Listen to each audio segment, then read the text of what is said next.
Bonjour frères et sœurs. Bonjour, que Dieu vous bénisse. On est presque à la fin de l'année. J'ai du mal à croire qu'on y est arrivé. Et voilà, c'est ici où nous sommes. Et je rends gloire à Dieu. Et je voudrais remercier tous ceux qui se sont abonnés, qui m'écoutent, qui me regardent, qui partagent les vidéos avec de tierces personnes. Merci beaucoup. Et pour ceux qui ne sont pas encore abonnés mais qui regardent, abonnez-vous et continuez à partager les vidéos. Et que Dieu puisse nous bénir, nous tous, parce que nous en avons vraiment besoin. Et je voudrais vous parler de ce que je suis en train d'entendre, parce que vous prêchez ce que vous entendrez dans l'oreille. Et ce que je suis en train d'entendre là maintenant, c'est... il s'agit des mauvaises choses que nous faisons, des choses qui ne sont pas nécessaires, mais que nous donnons à Dieu. Alors, je n'ai pas de script, je vous parle de mon cœur, je vous parle de mon esprit. La première chose est que nous venons de sortir de Noël, cette période appelée Noël. Cette période appelée Noël est une période qui est très dangereuse. Personnellement, ça va faire 12 ans que je ne célèbre pas Noël comme je le faisais auparavant. Quand j'étais une enfant, je me rappelle, j'étais au cours des cartes à Kinshasa et j'écrivais des lettres, une lettre à Père Noël, et on avait le sapin qui était très bien décoré et on mettait les cadeaux là, on les ouvrait avec beaucoup de joie, beaucoup d'anticipation, vous pouvez imaginer. En mangeant des biscuits et du lait. J'ai gardé de très bons souvenirs de mon enfance, ce fameux repas qui vous donnait des maux de ventre avec la bûche de Noël, la messe catholique de minuit, parce qu'on était catholique à l'époque, on allait à Sainte-Anne, ou bien à la cathédrale Pierre et Paul à Lubumbashi. J'ai grandi entre ces deux villes et donc j'ai gardé de bons souvenirs. Et puis, il y a 12 ans, j'étais en pleine bataille spirituelle, vraiment une bataille où je me disais, je vais y laisser ma peau, je vais mourir. Et j'entends, devant le bâtiment où j'habitais à l'époque, à la fenêtre de mon appartement, j'entends deux hommes qui parlaient. Et le Saint-Esprit, dans le rêve, m'a dit, réveille-toi, va les regarder. Dans le rêve, je me suis réveillée et j'étais en train de les espionner. J'ai ouvert les blinders et je les regardais. Et je les ai entendus, ils disaient, on nous a envoyés pour lui faire du mal, mais on n'arrive pas. On n'arrive pas à entrer parce qu'elle n'ouvre pas de porte. Alors, comment est-ce qu'on va faire? Et l'un a dit ça. Et le deuxième a dit, oh, Noël approche, comme Noël est notre fête à nous, avec son fils qui est un enfant, il avait 6 ans et demi, 7, elle va mettre un sapin et on pourra entrer au travers du sapin, puisque ça, c'est notre fête à nous. Et je prenais ça très au sérieux. Comme je vous l'ai déjà dit plusieurs fois, j'ai ma licence en architecture d'intérieur et décoration. Non, le sapin, je le prenais au sérieux. Quand je prenais un sapin en charge, quand je finissais, les gens demandaient si c'est un magasin qui a fourni ou un professionnel. Les détails, les couleurs, la façon dont j'agençais les boules et tout le travail. Vraiment, je faisais un bon travail. Et donc, j'avais des boules de Noël que j'avais achetées à Bloomingdale's, des magasins chers là, en cristal et tout, parce que je me disais, c'est un investissement, chaque année, je le ferai. Donc au lieu d'acheter des choses moins chères, que je prenne des choses qui vont durer, parce que j'utiliserai ça plusieurs fois. Et j'avais un grand carton où étaient toutes mes choses bien rangées avec les labels, j'avais mis les noms et tout ça. Alors quand j'entends ça, le Saint-Esprit qui me dit, tu as entendu? J'ai dit oui. Il me dit, donc, qu'est-ce que tu vas faire? J'ai dit, je ne mettrai pas le sapin. Alors il m'a donné Jérémie 4, là où on parle que les hommes vont aller couper les arbres pour les ramener dans la maison, et que les femmes vont faire des gâteaux pour la reine du ciel. Il m'a expliqué cela. Il m'a ramené jusqu'à l'Égypte ancienne qui faisait le sapin, qui faisait entrer la même chose, le sapin dans la maison et mettre des décorations qui brillaient, qui étaient belles, l'échange de cadeaux le matin et tout ça. Il m'a expliqué tout ça. En fait, là, il m'a donné tout un crash course. j'annonce que je vais avoir une série de vidéos qui vont parler de toutes les fêtes que le monde célèbre, une par une, et le fait que le Dieu vivant n'est pas là-dedans. Et c'est comme ça que je me suis déconnectée petit à petit de toutes ces fêtes-là. La Saint-Valentin, la Pâques, ce qu'on appelle Easter, les œufs, le chocolat, le lapin, il m'a expliqué c'était quoi. Halloween, il m'a expliqué c'était quoi. Thanksgiving, il m'a expliqué c'était quoi. Donc, je vais faire une série d'enseignements sur ça. Mais, toujours est-il que à 9 h, ce jour-là, je me rappelle, c'était un dimanche. On a fini de manger. J'ai expliqué à mon fils qui était petit, mais je lui ai expliqué, je lui ai dit, on ne va plus célébrer Noël parce que ce n'est pas de Dieu. Il a commencé à pleurer, évidemment. Il était enfant. Il était à l'école primaire. Il a commencé à pleurer. Et je lui ai dit, tu vas m'aider parce qu'on a choisi Jésus, parce qu'on priait avec lui. Hein, quand je jeûnais, il jeûnait avec moi. On dormait par terre. Lui, je lui donnais sa nourriture, mais moi, je m'abstenais. Donc, il a quand même grandi avec moi. Et c'est comme ça qu'il pleurait. Hein, mais on est allé à la poubelle, on a tout jeté. Ah, je m'étais même dit peut-être que je préfère un petit garage sale pour récupérer un peu d'argent parce qu'il y avait des décorations qui étaient chères, surtout cette étoile-là qu'on met au top du sapin. Elle était en cristal de Swarovski. Mais non, le Saint-Esprit m'a dit, puisque tu viens d'apprendre que c'est une chose mauvaise, pourquoi vas-tu vendre une chose mauvaise à quelqu'un? Et je me suis dit, tu as raison, tu as raison. Ça m'a fait mal au cœur. Et je me suis dit, voilà, donne-moi la force de surmonter, déconnecte-moi, déprogramme-moi de tout ce qu'on nous a programmé depuis que nous sommes nés. Et c'est comme ça que, un mois après, Noël est venu, on n'avait pas de sapin, on n'avait pas de guirlande, on n'avait rien mis, pas de wreath devant la porte, les guirlandes qu'on met devant la porte, vous voyez là, il y a le numéro de l'appartement au milieu et tout autour, là, bien mis, je n'avais rien mis. Et alors, les voisins me demandaient, qu'est-ce qui se passe? Tu ne célèbres pas Noël? Non. Tu es juive? J'ai dit, in a way, oui, oui. Et la première année, la deuxième, et voilà, ça va faire 12 ans. 12 ans que Noël est venu, Alors, ce que je faisais, avec les soldes, j'allais acheter les jouets pour mon enfant la première semaine et je les lui donnais déjà sans emballer, sans le faire attendre et qu'il passe tous les matins, qu'il voit les cadeaux, qu'il voit les cadeaux. Donc, on a coupé tout ça. Et c'est comme ça qu'on a été émancipés parce que vous connaîtrez la vérité et la vérité vous affranchira. Alors, Noël, quand je vois beaucoup de ministères à la télévision, sur Instagram, sur Twitter, les pasteurs que je suis qui avaient de ces sapins, vous regardez le sapin qui arrive au plafond, vous vous dites, mon Dieu, d'autres qui avaient 3-4 sapins dans la maison, c'était vraiment excessif. Ici, vous me demandez mon opinion. Et ma question était, est-ce qu'il n'y a pas de veuves dans votre église ou des orphelins qui ont besoin d'aide? Ou quelqu'un qui a une facture médicale, quelqu'un que vous pouvez aider? Parce que pourquoi avoir 3-4 sapins ou un sapin qui arrive jusqu'au plafond comme ça? C'est mon opinion. Mais voilà les pensées qui étaient dans ma tête. Alors, j'ai observé et j'ai vu que le programme qu'on fait, le programming, est très fort et très difficile à couper. C'est comme une drogue pour certains d'entre nous, c'est très difficile pour d'autres. Il y a des gens qui se fâchent, qui ne veulent pas entendre ça, mais ça va faire 12 ans que j'écrivais sur Noël. Et quand moi j'ai dit au Saint-Esprit, je ne le ferai plus, il m'a dit, est-ce que je peux te confier cette mission, que tu puisses expliquer aux gens? J'ai dit oui. Et voilà, c'est pour ça que j'en parle.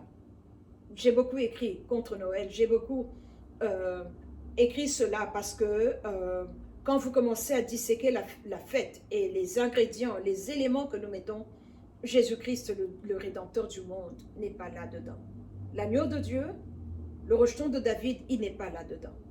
Donc, voilà pour Noël. Alors, quand on dit que c'est son anniversaire à lui, nulle part dans la Bible on nous dit qu'il est né le 25 décembre.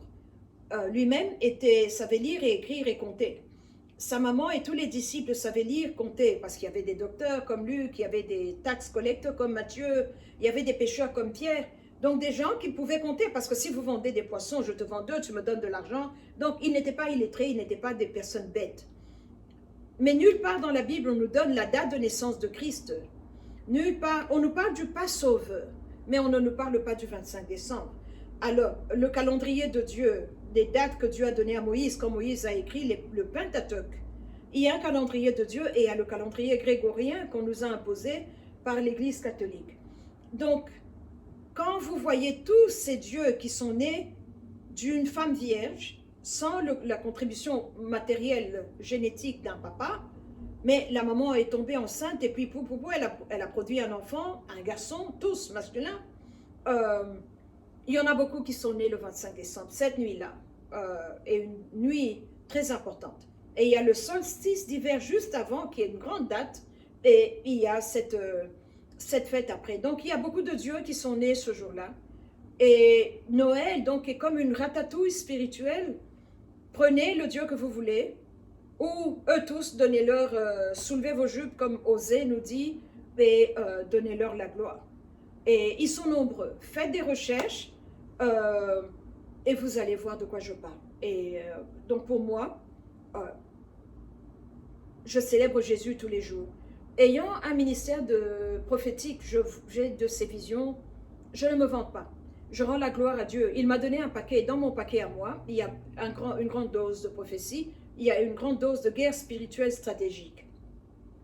Alors, chaque fois qu'il y a une victoire, je lui rends gloire. Chaque fois qu'il me révèle un ennemi que je ne connaissais pas, je lui rends gloire.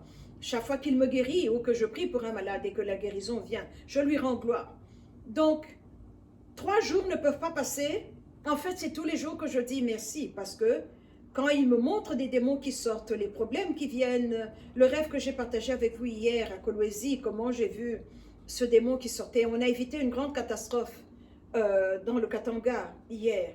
Et je lui rends gloire. Donc pour moi, je célèbre sa venue tous les jours. Tous les jours. Je fais la Sainte Seine tous les jours. Et parce qu'il nous a dit, vous ferez ceci en mémoire de moi. C'est en mémoire de lui que je le fais. Donc il nous demande qu'on se souvienne de lui par la Sainte Seine, l'œuvre achevée, l'œuvre merveilleuse de la croix, d'un côté, et nous célébrons sa venue parce que dans la plénitude du temps, la parole s'est fait chair. Il est venu et on rend gloire à Dieu et c'est là où je suis. Voilà pour Noël. Donc quand vous priez, vous dites que vous êtes un enfant ou un disciple de Jésus, a follower of Christ, mais pourtant vous avez des sapins, vous vous encombrez des choses de ce monde, à qui est-ce que vous voulez plaire comme soldat? Je vous pose la question, que votre conscience puisse répondre. Moi, j'ai déjà fait mon choix et je suis intransigeante. Il y a des choses, j'ai vu la vérité. Je n'ai plus peur de rien, je n'ai plus peur de personne. Le deuxième point, c'est pourquoi est-ce que nous mettons les drapeaux des nations dans l'Église? Qui nous a dit de faire ça? Où est-ce qu'on nous a montré ça dans la Bible? Le problème que j'ai avec les drapeaux, on était dans mon église, et le bâtiment où on était, il y avait une conférence, The Gathering of Eagles, que ça s'appelle, peut-être qu'il y a 12 ans, 11 ans, je ne sais pas. C'était à Downtown LA, le ministère avait loué une belle salle de conférence, et il y avait beaucoup de drapeaux du monde. Et à un moment, on priait, avant que le pasteur ne monte sur la chaire, on était en train de prier, et j'ai regardé, mes yeux ont été sur le drapeau d'Israël, j'ai vu du feu. Ma première réaction était, oh, c'est le feu du Saint-Esprit. Mais c'était un feu qui venait, qui brûlait. Un feu qui détruisait au lieu d'un feu qui consume. Il y a une différence entre le feu du Saint-Esprit, qui est le vrai feu, qui vient accompagné de la vraie lumière. Et alors j'étais étonnée, j'ai dit, mon Dieu, qu'est-ce qui se passe? Et je voyais des drapeaux prendre feu, mais d'une façon méchante, vulgaire.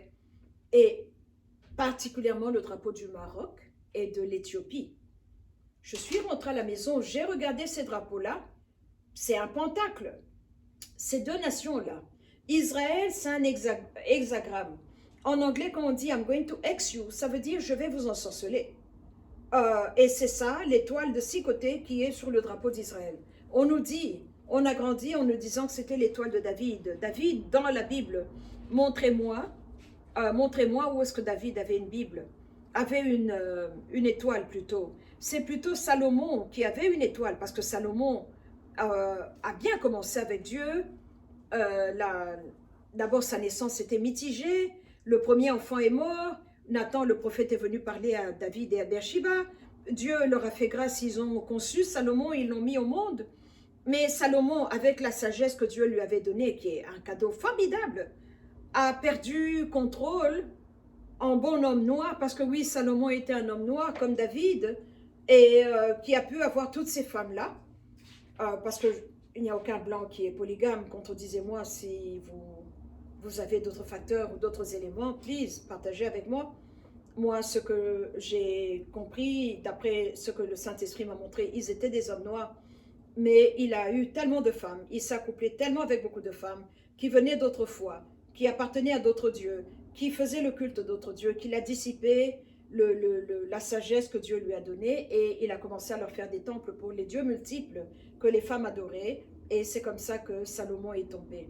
Alors cette étoile-là, c'est l'étoile de Raphaïm. Nous voyons cela dans le livre des Actes, quand l'apôtre Étienne, Stephen, quand il est lapidé, quand il est contredit et on lui demande de renoncer Christ et qu'il refuse, on nous mentionne cette étoile-là de Raphaïm. C'était une déité qui est encore adorée jusqu'à aujourd'hui. C'est cette déité-là qui est sur le drapeau. Cette étoile est le symbole de ce Dieu-là. Dieu avec un petit D. Et c'est l'étoile de la nation d'Israël. Je n'ai pas de drapeau d'Israël dans ma maison. J'ai jeté tout ce qu'il y avait. J'avais l'habitude de prier avec le prayer shawl. Et le Saint-Esprit m'a dit, si tu ne trouves pas un châle qui n'a pas l'étoile de David, alors prends. S'il y a des châles qui ont l'étoile de David, alors enlève. N'utilise pas. Tu es en train de te mettre des couvertures noires sur la tête. Alors j'ai commencé à observer le corps de Christ. Là où Pierre guérissait les gens avec les mouchoirs qui est pris de son corps, là où Paul a fait de grandes choses, Paul n'a pas vu Christ, mais il a fait des exploits au nom de Christ. Alors nous qui avons le Saint-Esprit, l'œuvre de la croix, toute la vérité de l'Ancien et de Nouveau Testament, on est une église impotente. Mais quand on regarde l'église, Noël vient, on met le sapin. La Pâque vient, on met des lapins avec des œufs. La Saint-Valentin vient, on met ces petits bébés gros avec des petites flèches dans le sanctuaire. Maintenant, ces drapeaux que nous mettons, il y a le monde et le royaume. Qui nous a dit qu'on devait prendre les drapeaux, les faire entrer dans le royaume de Dieu? S'ils ne suivent pas Dieu, moi je vais aller vers eux pour prêcher la bonne nouvelle. S'ils refusent, je secoue mes pieds et je pars. C'est ce que Dieu nous a dit. Mais qui nous a dit de mettre les drapeaux dans le sanctuaire? Ces drapeaux-là, regardez bien, toutes les nations qui ont une étoile au moins, c'est des pentacles, des étoiles à 5 côtés ou 6 côtés. C'est des symboles ésotériques.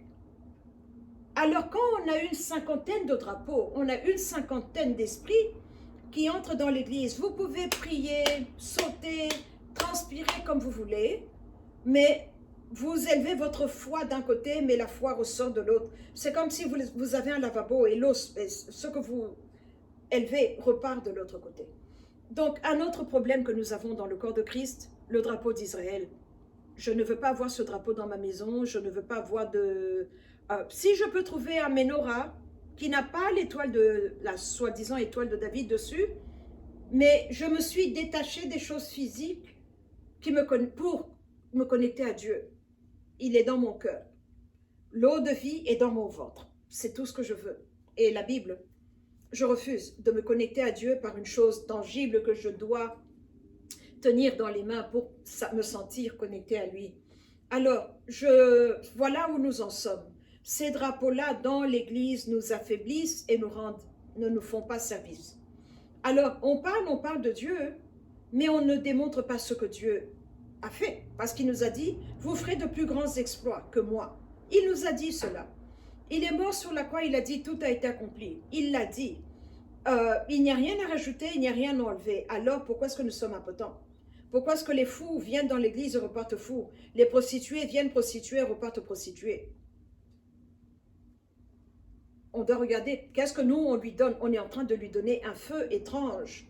On est en train de lui donner beaucoup de choses qui ne sont pas nécessaires. Quand on célèbre Halloween dans une église, au lieu de parler aux enfants et de leur dire, vous allez, prenez des bonbons, mangez les bonbons, les enfants aiment les sucreries. Oui, j'ai été enfant. Mais on ne célèbre pas Halloween. On ne peut pas faire entrer dans la maison de Dieu, rendre gloire à Dieu et rendre gloire à tous les autres dieux dehors. ou bien c'est le Créateur, ou bien ce sont les créatures. On doit choisir. Donc, voilà juste 2 points que je voulais partager avec vous. Le feu étrange que nous donnons à Dieu, les dieux étranges que nous faisons entrer dans nos maisons, et la prostitution de l'Église d'aujourd'hui. On célèbre tout, on célèbre tout le monde, et on s'étonne pourquoi on ne peut pas ouvrir les yeux des aveugles. Waouh! C'est bien triste, c'est bien triste. Parce que le plus je laisse les choses de ce monde, je ne m'encombre pas des choses de ce monde, le plus je vois la grandeur et la magnificence de ce Rédempteur-là. Je prie que vous puissiez y arriver, vous tous. Et quand vous êtes comme ça, vous devenez ennuyeux. Parce que je réalise le nombre de célébrations que nous avons qui vient du monde. La façon dont les gens vous disent Merry Christmas. Il y a eu des débats ici parce que beaucoup d'athées ne voulaient pas dire Merry Christmas et qui disaient Happy Holidays. Et les chrétiens se fâchaient en disant Merry Christmas, vous devez dire ça pour reconnaître Christ. Mais Christ n'est pas dans Noël parce que les bergers, quand les anges sont apparus et leur ont dit gloire dans les cieux, glory to the highest, the son of David, for unto us a son is born, unto us a son is given.